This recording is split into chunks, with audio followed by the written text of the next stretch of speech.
Salut à tous! Aujourd'hui on se retrouve pour un tout nouvel épisode de la série C'est qui, c'est quoi? Et cette fois-ci, je vous présente un personnage surpuissant, Franklin Richards, le fils de Suzanne et Red Richards. Si vous avez vu la vidéo sur la cosmologie Marvel, vous avez sûrement déjà entendu parler de lui, vu qu'il a recréé un multivers, rien que ça. Si le concept vous plaît, je vous invite à mettre un petit like et à vous abonner à la chaîne. Bref, je ne vous fais pas attendre plus longtemps, c'est parti.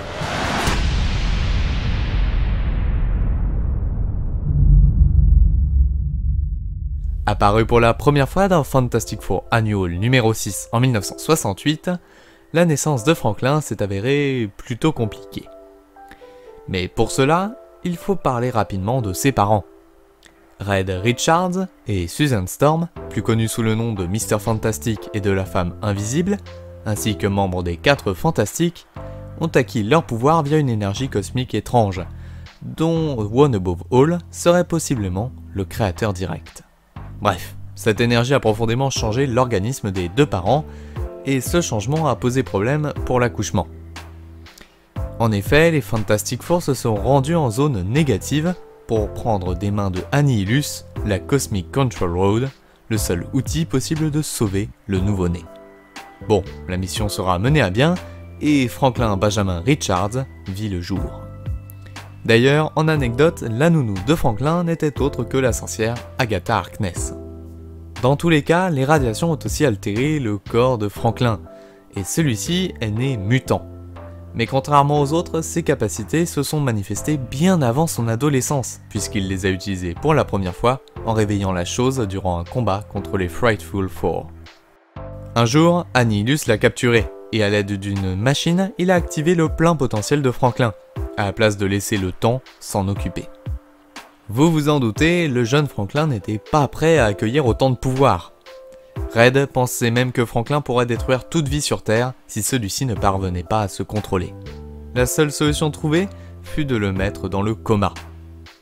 Pourtant, lors d'un affrontement contre Ultron, une énergie l'a réveillé et Franklin semblait avoir retrouvé ses faibles capacités d'antan. Le jeune Richards était pourtant toujours tenté de goûter au potentiel que Annihilus lui avait offert. Bon, après j'avoue, à sa place, je serais pareil. C'est pourquoi il a utilisé ses pouvoirs pour vieillir et atteindre son pouvoir maximum, mais manquant de maturité émotionnelle, il a préféré revenir en arrière. Ayant développé la capacité de voir des futurs alternatifs, à la manière de Ulysse Kane, Franklin a rejoint l'équipe Power Pack sous le nom de Tattletale. Le père de Red Richards, Nathaniel Richards, un voyageur temporel, qui n'est pas Kang, je préfère le préciser, a enlevé Franklin de la ligne temporelle, le voyant trop dangereux, et l'a élevé et entraîné de façon à ce qu'il maîtrise vraiment ses capacités avant de le renvoyer dans le temps. Il s'en est d'ailleurs suivi quelques problèmes de paradoxe, mais je vous passe les détails, on n'est pas là pour ça. Possédant la capacité de manipuler et remodeler la réalité, une entité maléfique, Onslaught, l'a capturé, à nouveau. Un affrontement mêlant les plus grands héros de la Terre en a débouché, et pour protéger la vie de chacun d'entre eux, Franklin a créé un univers pour les y envoyer. Dans cette contre-terre, les héros n'avaient aucun souvenir de leur vie d'autrefois.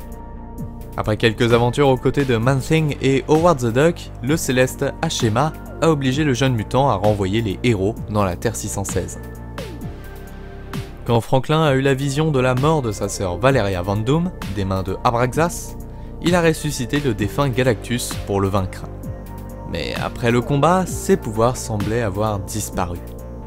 Onslaught est finalement revenu à la vie et s'est promis de tuer Franklin puis tous les autres héros de la Terre, ce qui a mené l'enfant à s'enfuir dans sa propre dimension, la Contre-Terre.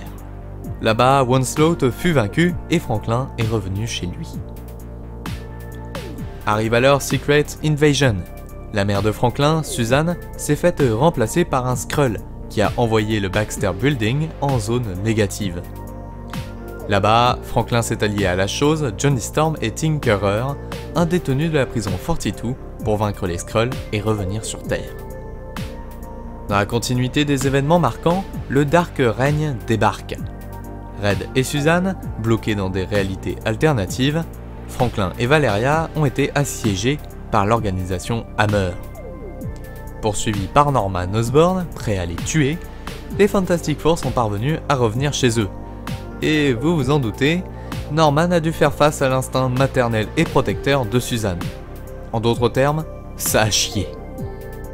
Alors que Osborn venait de tirer sur Red, Norman s'est à son tour pris une balle de la part de Franklin.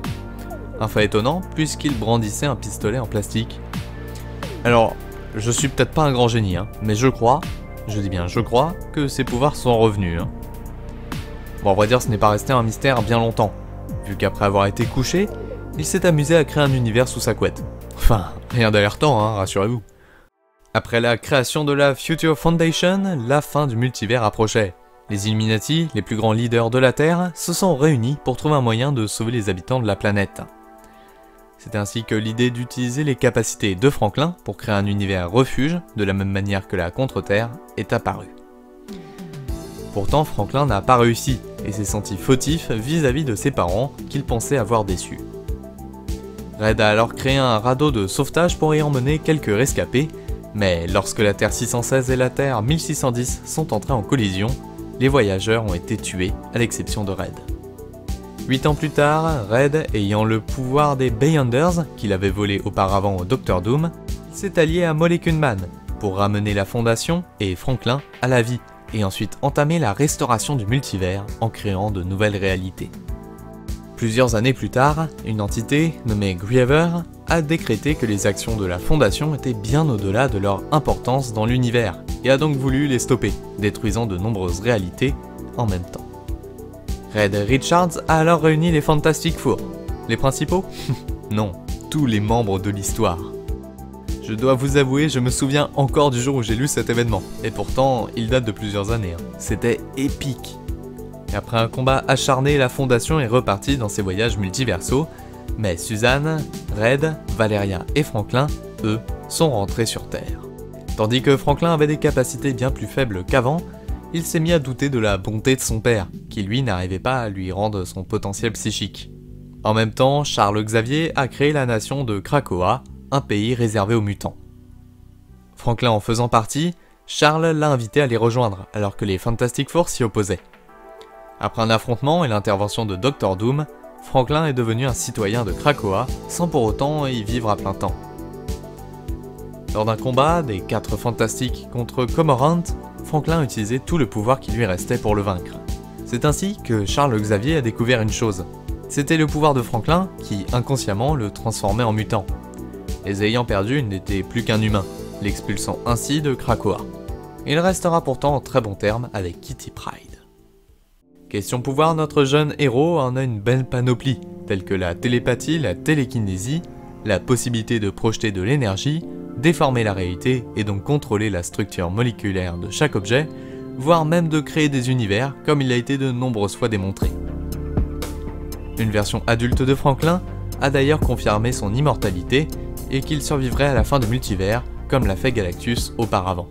Et bien voilà, j'en ai terminé avec Franklin Richards, sûrement l'un des personnages les plus puissants de l'univers Marvel. Bon, ses débuts sont un peu ennuyants, puisqu'étant enfant il est souvent capturé, mais à partir de Secret Invasion, tout devient bien plus passionnant. En lecture, je vous conseille donc Fantastic Forever. Même si Franklin n'est pas central, cette lecture restera dans ma mémoire bien longtemps. D'après les votes, à l'heure où j'écris la vidéo, Lucas Bishop semble être le personnage désigné pour le prochain épisode. D'ailleurs, en parlant de demande, Simon Nataf, je te souhaite bonne chance. Depuis le début des votes, tu es présent à proposer Angela.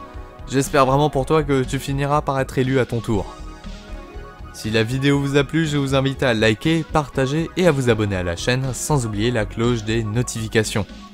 N'hésitez pas non plus à me rejoindre sur les réseaux sociaux disponibles en description. Et dans tous les cas, je vous dis à bientôt. Ciao.